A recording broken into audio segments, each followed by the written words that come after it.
Hello and welcome. Especially welcome to everyone who's here for Audio Game Chat. I'm Kalen, my pronouns are he, him. Before we begin, I would like to acknowledge the Wurundjeri people of the Kulin Nation. It's on their land that this talk was made.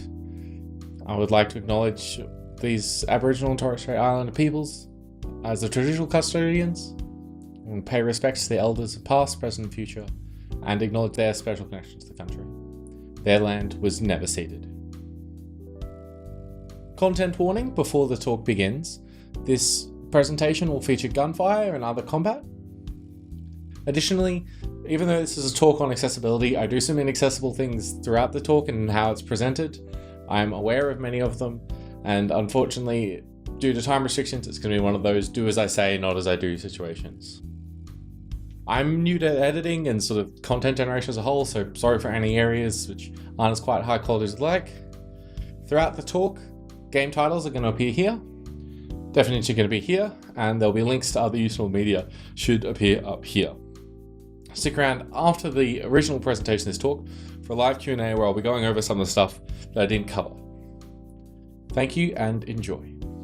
This workshop discusses various designs and features that can be added to make your game audio more accessible for deaf and hard of hearing folks, people with auditory processing difficulties or cognitive disabilities, as well as those with vision impairments. The primary focus will be on ways the audio itself can be made more accessible and less on the ways that the visual and other game elements can supplement your audio. That said, let's set down a very basic ground rule when talking about accessibility. Everything, especially information that inform player inputs, needs to be represented in multiple sensory mediums, be it visual, oral, or kinetic. Never build a game that relies on players being able to see, hear, or feel it. Building games with accessibility options in mind not only makes your games more accessible, but can also open up a whole new field of alternate play experiences for your other players, as they begin to experiment with interesting combinations of settings, which while may have originally been designed to aid people who needed them, can also supplement your game in different ways that you didn't even expect. Oh, look at that. What is that on my screen? Is that for a chest? Oh my god, somebody just landed here. Hold on. Oh my god, I can see it on my screen. The footsteps. Okay, let's just put Tritonopia. That looks good. Controller and you have aim assist on.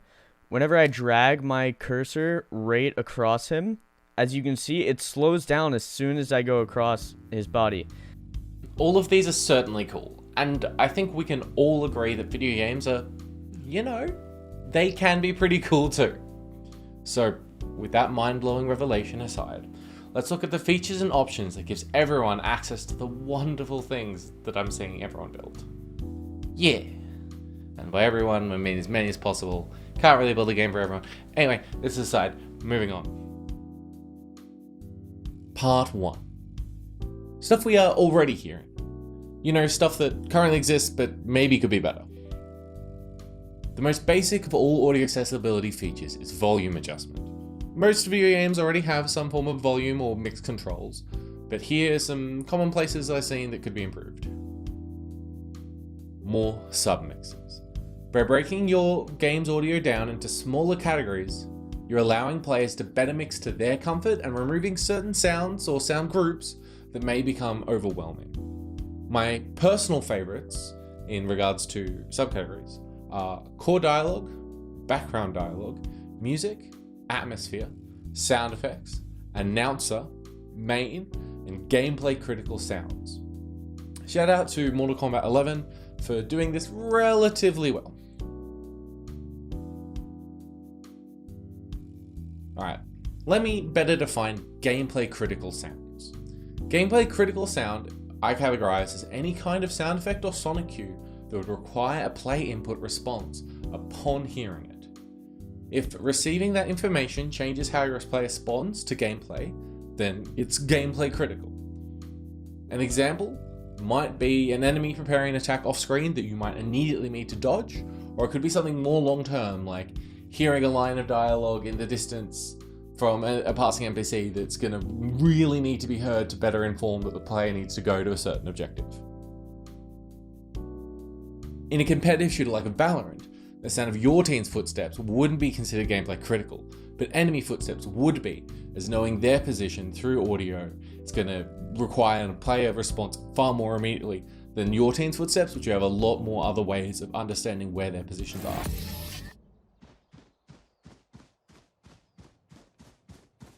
One enemy remaining. What is and isn't gameplay critical will change from genre to genre and game to game. Enemy background dialogue in an RTS may not be as important, but in a stealth game may become gameplay critical, as hearing that information of, say, AI routes as they're talking will then change how the player responds to any instance.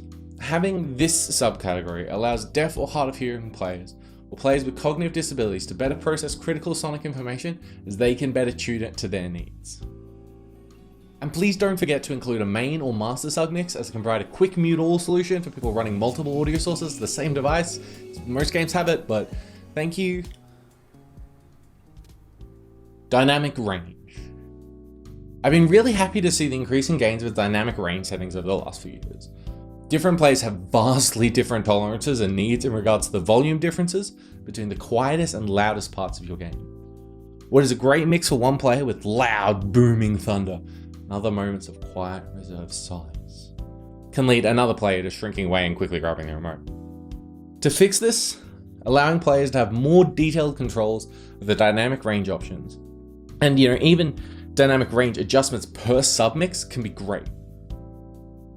A player may want to have rich music at a very high dynamic range, so that the differences between the instruments playing in the orchestra can really stand out and they can really get that symphonic experience, while also wanting at the same time to have, say, your game's atmosphere at a relatively narrow amount of dynamic range. As a tip which might be helpful to some of you, you can use loud music with lots of amplitude variance and good dynamic range, playing in a start menu or early part of the game, to prompt players to go into settings and adjust both the dynamic range options and volumes to fix any needed changes.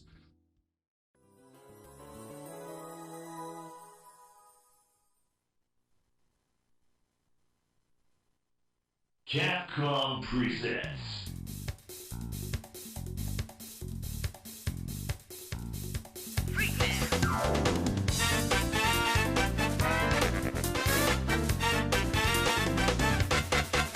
Ready?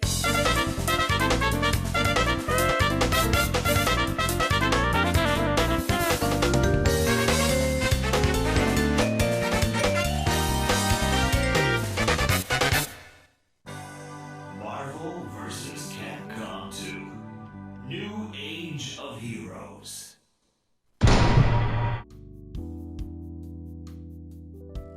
This is going to be helpful as it's stopping them interrupting important bits of gameplay that you don't really know when they're going to need to go and stop for to change these settings. Good dynamic range options along with good submixing will mean you can avoid nasty pitfalls where your audio is being used in perhaps a way you didn't quite expect and could maybe even be damaging to your players. This kind of happened with PUBG, where players complained about having to go from listening to really quiet footsteps of people sneaking around and then immediately booming gunfire. Test in mix.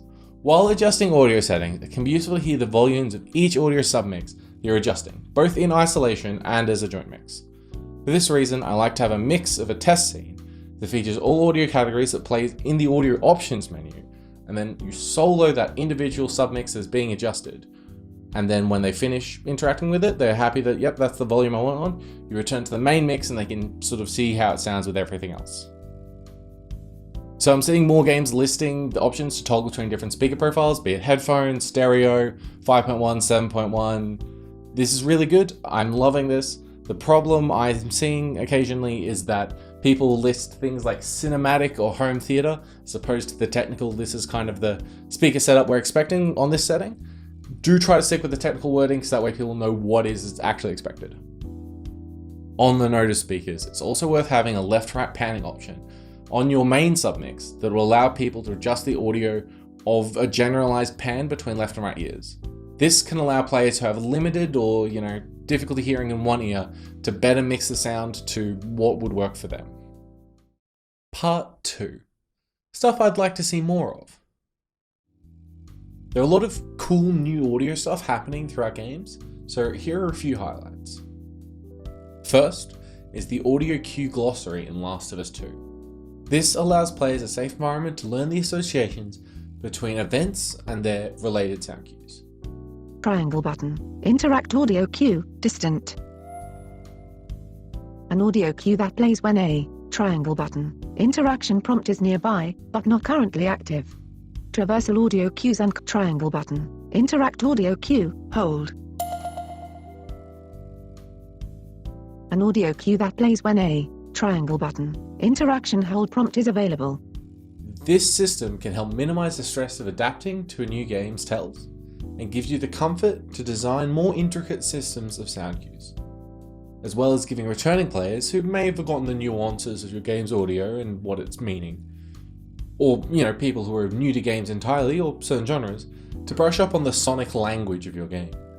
This may seem like a lot of extra development for something which many players aren't going to use or even notice, but it's important to remember that while you may be used to different audio associations in games, the music going quiet meaning that all the threats are gone, new players aren't going to have these associations, aren't necessarily going to have these game literacies.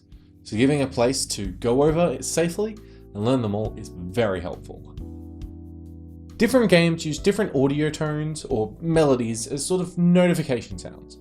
Letting players adjust the EQ or general pitch for specifically these kind of sounds like this, or this. Listen! Watch out! Letting players adjust the EQ or general pitch settings for specifically these kind of notification sounds can help those who might be unable to hear certain frequency ranges better experience your game. That said, as always,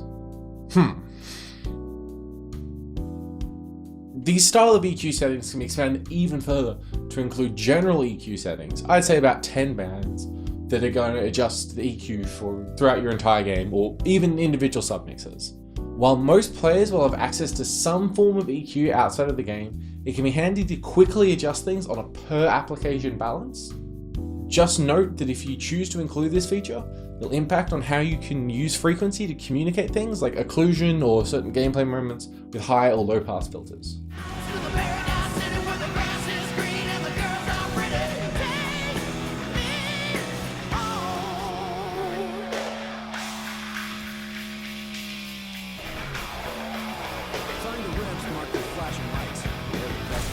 As with any feature that you feel may remove or alter an intended aspect of your experience, include an explanation and notice of what that option does affect and when it is recommended to be used. This way, players can find the settings that are relevant to them, and if they turn out to not be desired, can quickly reset it to the default. It's been exciting to see games like Apex Legends letting you use a button input to ping things of strategic note and make callouts to other players through in-character dialogue and audio. This removes the need for players to rely on player-to-player microphone communication, in turn minimizing unknown variables such as language barriers, microphone quality, slang, or even just volume limitations. It can be very hard to yell at enemy musicians without waking babies of certain kinds. Or people got alien babies? I don't know. And these could otherwise get in the way of efficient communication between players, costing you to lose games or otherwise get frustrated. This non-microphone communication be a lot more comfortable and accessible for those who prefer for whatever reason not to speak through microphones. That could be femfolk who fear harassment, people with speech impediments or who are otherwise non-verbal, those with social anxieties, or people playing in loud or quiet places where recording isn't ideal. And hey, if people are using in-game systems instead of microphones to communicate, it means that those in-game systems can use visual and haptic feedback to also communicate that information, making the experience more accessible for those who are hard of hearing. By no longer forcing players to use microphone and audio-based communication for competitive environments, it opens up the gates for all sorts of people to have a more accessible and comfortable experience. All the while, this gives more opportunities to use audio for personalization and world building as each character calls out in a way that's appropriate to them. Good job, Apex. When thinking about how your audio communicates information, it can be far more significant and accessible to dynamically change the audio that's constantly playing instead of using one-off notification style sounds. Mario Kart uses the different sounds to signify the finishing of each lap,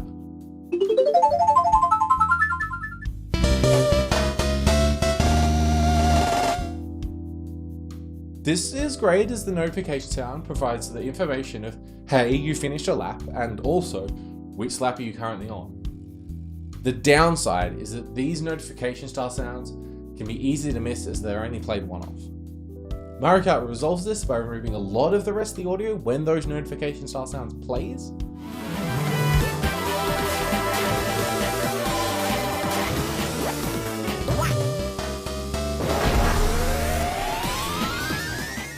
By altering the audio that's constantly playing instead, your players at any point can get information. So, continuing to use Mario Kart as an example, the music itself will evolve with each lap. This helps build attention and give players an instant idea of how far they're into the race just through the sonics. Music is a great and common way to communicate with content audio, but using your game's atmosphere is also good. Say you're playing a stealth game. You do the old, oh, I made a bunch of noise, got spotted, and fleed back into stealth. To communicate to the enemy AI is more alert now than they were originally, you could place some subtle cricket noise in the atmosphere with a low siren in the background.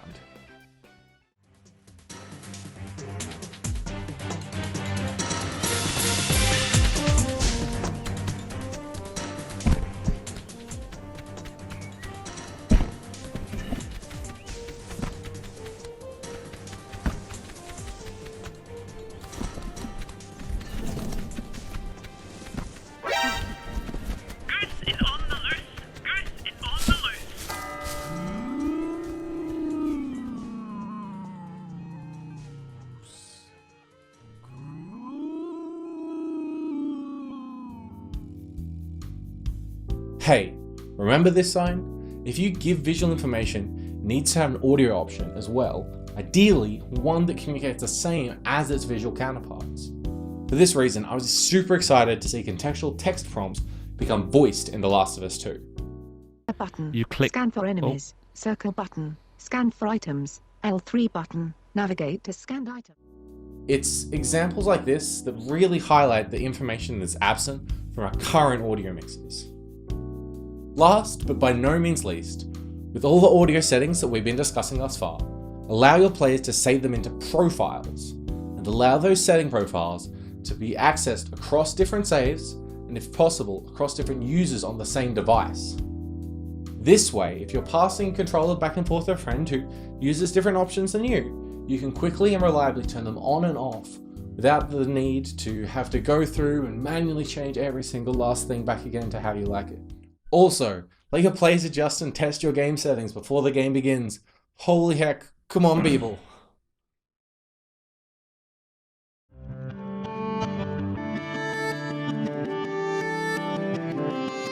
Part 3.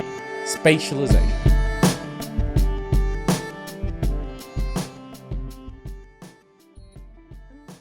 Spatialization is when your in-game audio emits from the position it is located in space, as opposed to just playing a pre-recorded sound that, plays in the left-right panning as the sound file is.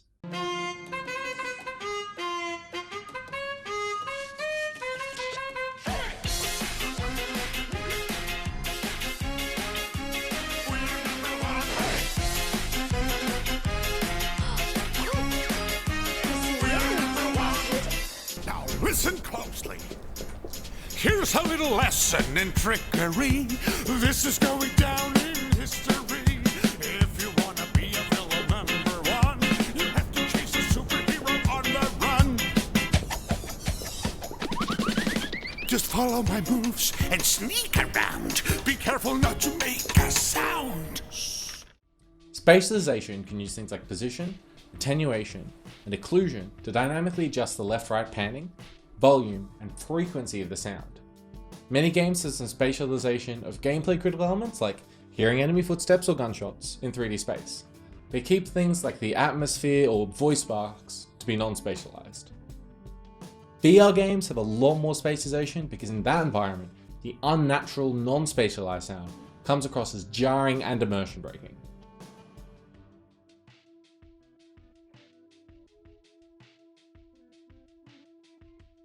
For some, spatialization will be more accessible, especially for vision impaired folks.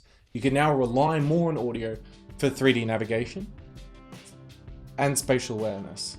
Especially, if you get really fancy with dynamic footsteps and convolution reverb, you can help gain an understanding of the size and the kind of surfaces around you in an environment, just through hearing it.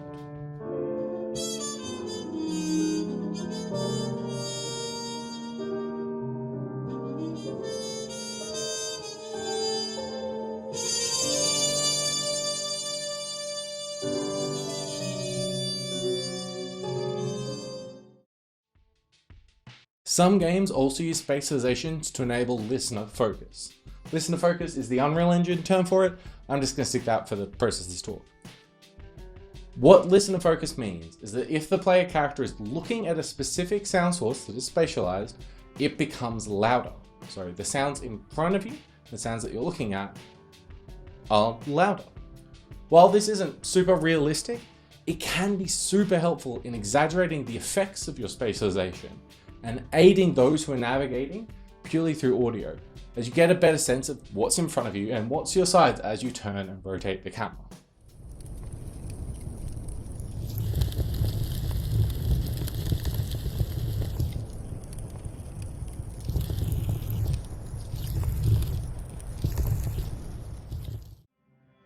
That said, spatialization isn't a fix-all. It can be detrimental and make your games less accessible. Having all this extra sonic information can be overwhelming, especially in environments with lots of sounds moving around or intense environments with lots of drastic bits of sound going off here and there and everywhere. Imagine like a battlefield with bullets flying past and explosions and people shouting and dying and oh lord, the horrors of war.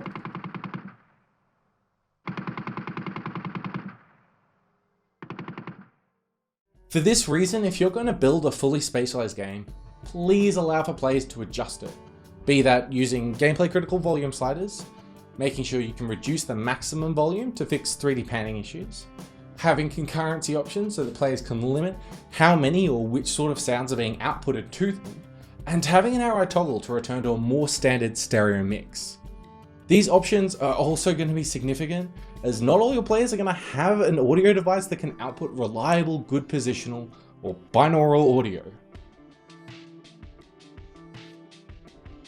And as always, just because you need that information now conveyed in positional audio, say that an enemy off screen is about to hug you from a specific direction, it doesn't mean you can't also have a visual to accompany that a gameplay critical event is about to happen. Pointing at the sign here. Look at this sign, it's an important sign. If you need further cool things to convince you of spatialization, it forces you to separate your atmosphere and other game mixes into their individual separate elements, as opposed to one homogeneous file from the door. While this might sound more time consuming, it allows you to have a lot more of a dynamic audio and workflow, as you can individually adjust these different elements as the game needs them. This level of detail is expensive and time consuming, but it's also a lot more iterative and allows for more experimental audio things to happen. Cool game audio stuff. And hey, cool game audio stuff that can make your game more accessible for certain kinds of vision impaired players. Conclusion. Alright, so what's the takeaway from all of this? The first one should hopefully be pretty obvious. Sing it with me.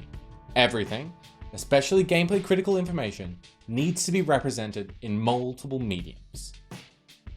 Yes, and this can include everything, even little things like UI elements of what lap you're on. Second, use text-to-voice software if you can't afford to get clean recordings, but you still need certain game aspects to be read aloud. There can also be situations where you don't know what will be read, say the player names a certain thing.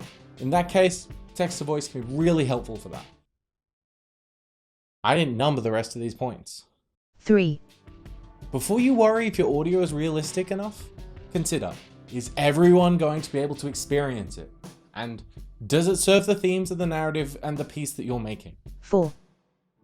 Different players are going to have a lot of different needs and tolerances with different parts of your audio, and they're going to have a wide variety of different audio equipment to listen to it on. So, test for as many things as you can, but Also, options are always better. It's a lot easier to allow for people the tools to adjust any part of your game that are relevant to them than trying to foresee every need a player will have and just building those specific things. Plus, having these options may most likely open up new kinds of experiences that you may not have expected to a wide variety of players. 5. Give your players a safe space to learn and refresh themselves about your game's audio language and cues, such as a glossary or a test environment. Let players adjust the pitch or swap between multiple options for these important kind of notifications. 6. Accurate spatialization. Accurate spatialization and reverb, along with more dynamic sounds, can help bring games more in line with reality and allows us to use audio to help determine navigation and other important information about our environments. It's a bit expensive, but it's super cool. Make sure to hire deaf, hard of hearing, blind and vision impaired players to test your games, because there is a lot of nuances that can be missed. Doing this can be really helpful in finding the holes in your game's feedback systems, even if you don't have the resources to make your game fully accessible under every possible situation. I understand these features can be costly, both in performance and in the extra development time required. Many teams that are used to audio being an afterthought or a distraction from the rest of the game are going to have to adjust their priorities. Because everyone should be able to experience the sounds of the wonderful worlds and stories we build in video games. Take your audio seriously. I'll leave a list of further resources and accessibility consultative follow-up after this. Some of the stuff there I intentionally didn't include in this talk because I feel it's already been presented well elsewhere. Have a great jam, everyone. I love you.